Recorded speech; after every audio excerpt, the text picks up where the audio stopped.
Good morning. Happy Saturday. I'm at Starbucks. I just got spinach feta wrap and a venti pink drink. It's a shoot day today, which is crazy. This is my first time doing a photo shoot in months, a long time.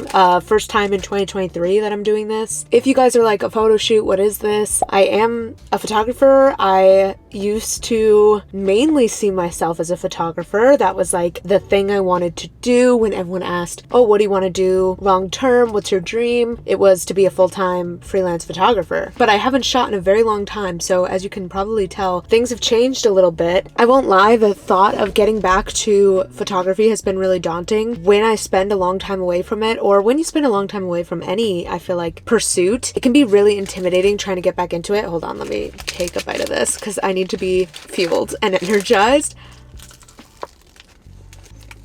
But yeah, getting back into it is always really tough. I'm going to downtown LA, which is unfortunate, but I rented a studio there. I'm meeting up with my model, Tracy, who I have shot with once before, so I'm glad that I'm getting back into it with a model that I'm already familiar with, that I'm comfortable with, that I know is nice and doesn't scare me. But the whole process, you know, packing this giant camera bag, just preparing, buying film, like all of this, it used to be so normal to me and it feels so intimidating now, and I was definitely feeling a lot of nerves in the past few days leading up to this. Now, I mean, I'm still nervous, but I'm also excited. I think it'll be really fun and good for me to kind of push myself out of my comfort zone a little bit and just prove to myself that this is still something that I can do if I want to. I want to have a whole chat later in this video after the shoot about shifting priorities, passions, changing passions, like your creative outlets changing, your possible career aspirations changing, what that can kind of do, how it can make you question yourself and just kind of give you a headache. We're going to get into all of that because I have so many mixed emotions about where I'm at with photography right now. I literally am in the middle of my 30-day journaling challenge, and something I wrote in my journal yesterday was, I don't know if this fear and resistance that I'm feeling towards photography is one of those fears that I need to push through and do it anyway and just say fuck it to the fear and go for it because ultimately it'll be good for me, or if all of this resistance is some sort of sign that, hey Brielle, this isn't where your creativity is right now, this isn't where your passion is right now, don't force it. So I don't know, maybe we'll get some clarity from the shoot, but something I also realized is that the answer is not going to come from overthinking. It's going to come from trial and error and just kind of leaning into it. So it's currently 12:54. I have to be there at 2. It's downtown, like I mentioned, which is not really close to me. So to be safe, I should probably leave in like, I don't know, 10 minutes. I don't want to be there too early because, to be completely honest, I don't want to sit in my car downtown with a bag full of expensive camera equipment. That just doesn't sound very smart. So for some reason, a lot of photo studios are in downtown LA and it's the worst. I mean, the location we're going to is gorgeous. I'll pop photos up on the screen. I'm renting it from Peerspace. My camera's overheating. Wow, okay. I didn't even realize it was that hot in the car. I'll talk to you guys later. Enjoy the footage from the shoot because I'll try to get some behind the scenes stuff for you guys. But yes, all of those feelings aside, let's have fun because I'm sure it's going to be a fucking blast once I'm actually there. It's just the getting there and the waiting that's a little stressful. My model's not here yet, so we get some time to just see what's up. Oh my god. This is actually fucking gorgeous. Wow. I'm obsessed. The light up here is stunning. It's all coming from this like sky roof. Oh my god, I feel like I'm gonna drop my camera. That's so gorgeous.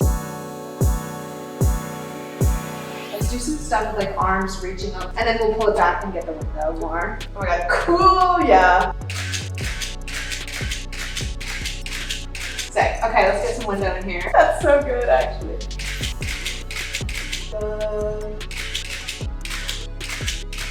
We do some stuff like reaching towards the camera. Sick.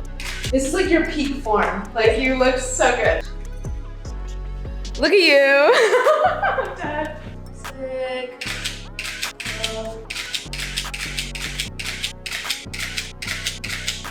Can we do some fun stuff from above? Yeah. Maybe like, yeah. Wait, that's so sick actually.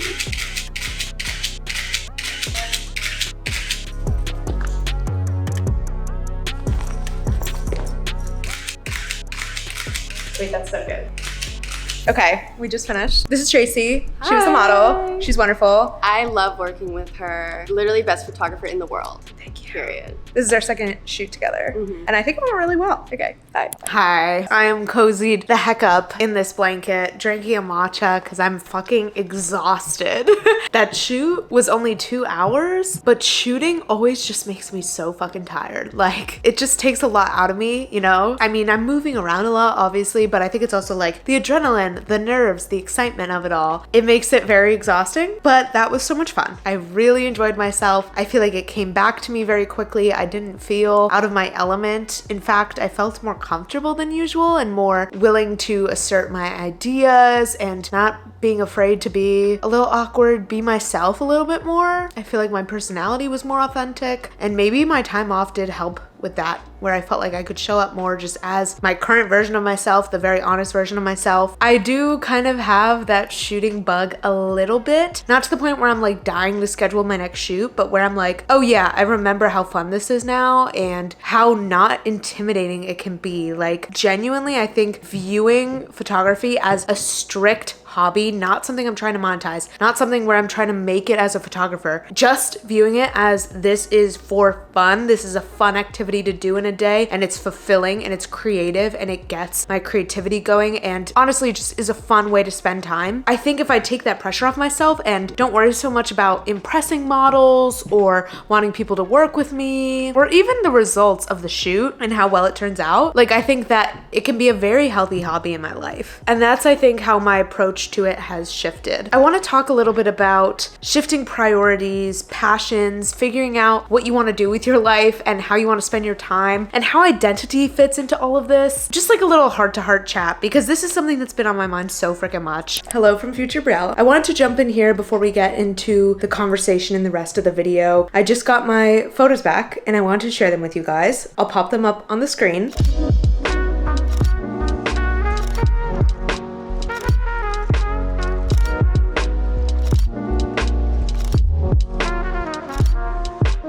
I'm so happy and proud of how these turned out. The lab that I dropped them off at did an amazing job. I love how the scans turned out, and I'm just really proud of these photos. From the moment that the transfer appeared in my email and I saw that the photos were ready, I just felt that old rush of like pure excitement and the absolutely incredible feeling of getting photos back and seeing them for the first time. With all that being said, let's get into the conversation that I filmed, because I do think it's really important and I have a feeling a lot of you guys are going to resonate with it. So, like I mentioned earlier, this used to be the thing that I thought I wanted to do as a career. Over the years, I feel like I've seen my creativity shift and my idea of what I want to do change many, many times. Sometimes that can feel a little confusing and be a little difficult because I feel like I've changed course many times, and sometimes I worry that the fact that I've changed my mind has held me back from success because I haven't stuck with one thing for long enough to really reap the rewards. Like, I wanted to be a writer when I was a kid. When I was growing up, I had writer friends. I was on writing websites. I wanted to be an author. That is a passion that kind of disappeared and just recently has cropped back up where I'm like, I want to write again. I've been watching author tubers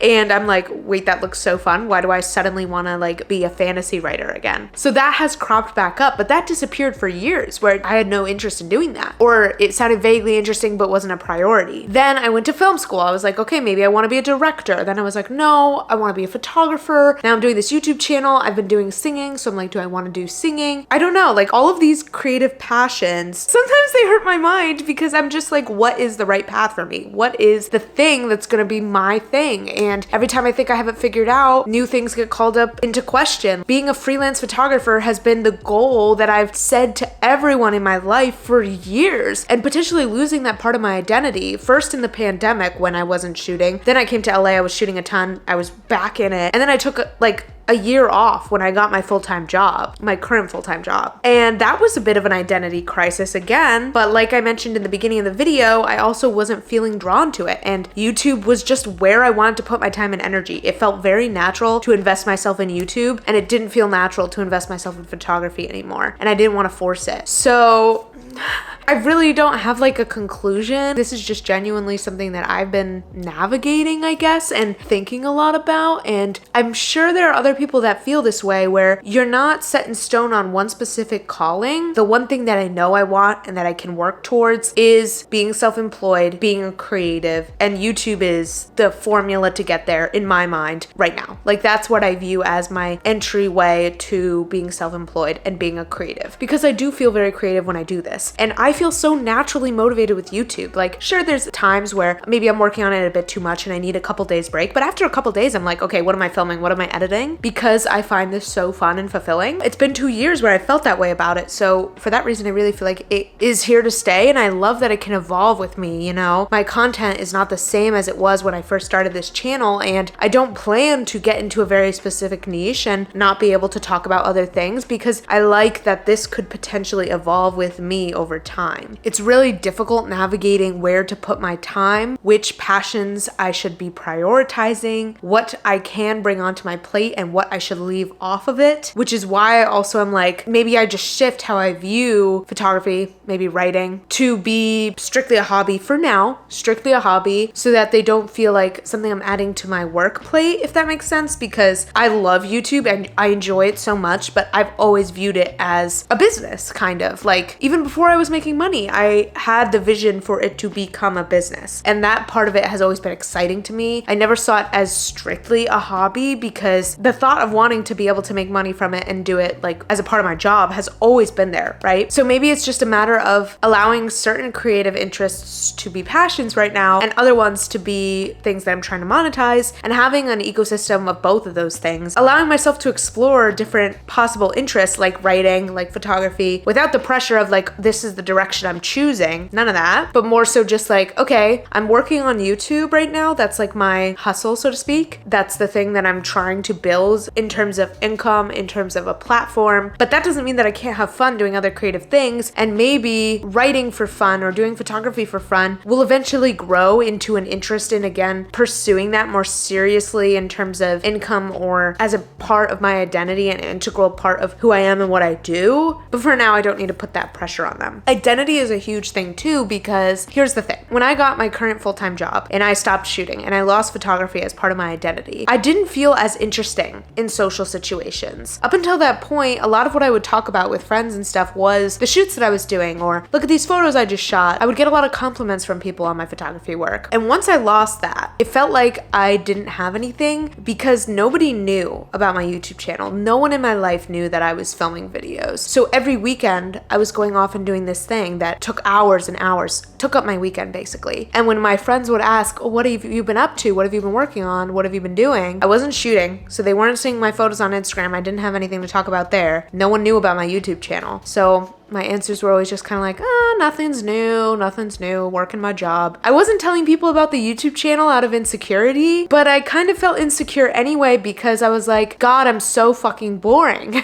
The people that I respect and like the most are the ones that got something going on. They got something they're working on. They have a passion. They have something they're like working towards. And all I'm telling people about is that I'm working this job, this like 9-to-5 job. And don't get me wrong, my job is cool, but I don't know. I just felt like without the photography and without anyone knowing about my YouTube channel and no one knowing that I was singing, even because I kept that a secret too, I felt so boring and I had nothing to talk about, because the things that I was spending time on and the things I was most proud of and interested in, no one knew about and I didn't want to tell them. Something that I've been slowly working on, slowly but surely, is telling more people about the things that I'm doing, telling more people about singing. That's the one that came first, that felt less intimidating to me, because it's not like they can look it up. YouTube feels a little more intimidating because anyone could search it and watch my videos, and that's a little uncomfortable. And also YouTube has kind of a stigma around it. Like, trying to be an influencer in general, I feel like has a stigma around it. I won't lie, I've been embarrassed about it, but I'm kind of at the point where I'm like, you know what, fuck it.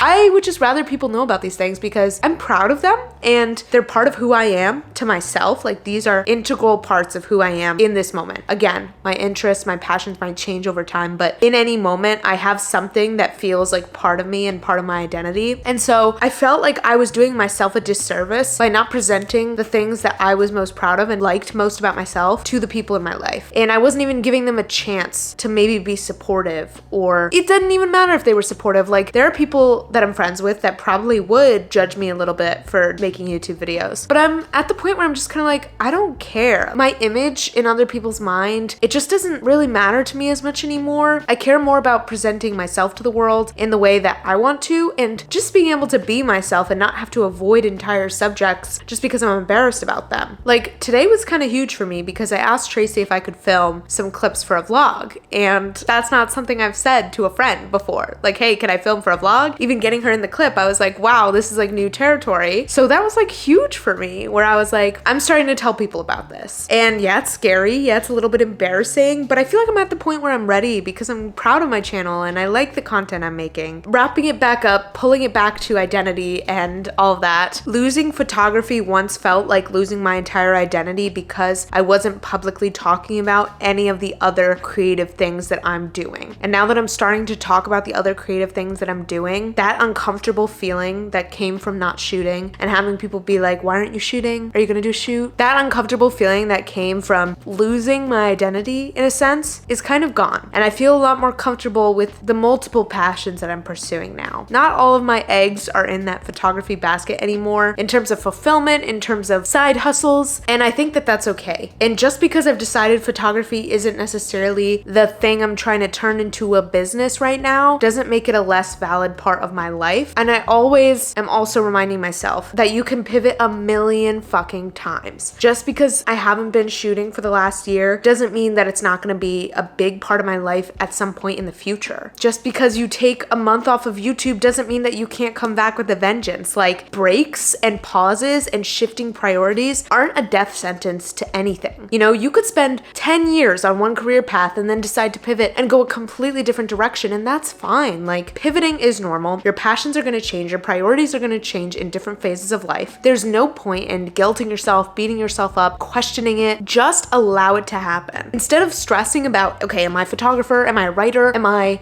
a musician? Like, what am I doing? I want to take the pressure off and say, hey, I can explore all of these things. Whatever's feeling good, whatever's exciting me in a specific moment, I can spend more time on that thing and let other things fall to the side. And that's okay. And that doesn't mean that I can't pick them back up again, you know? Take this as a reminder that it's okay to pivot, to put things on pause, to rediscover old passions, to find new ones. All of it's fine. Like, give yourself grace. Don't worry. You're not gonna come to the conclusion of what's the right path for you just by thinking about it and worrying about it. Allow yourself to explore, allow yourself to play, do all the things that seem interesting, and eventually the answers will come to you. And I know one day everything will start to clarify and I'll see what's part of my income, what's just a hobby, and what falls like off the priority list. So yeah, thanks for coming along with me on this shoot. I hope you enjoyed hanging out with me today. If you want to see more of my photography, by the way, there's a fair bit of it on my Instagram. I'm gonna go edit a video, drink this matcha, and bask in my accomplishment because I'm really fucking proud of myself today.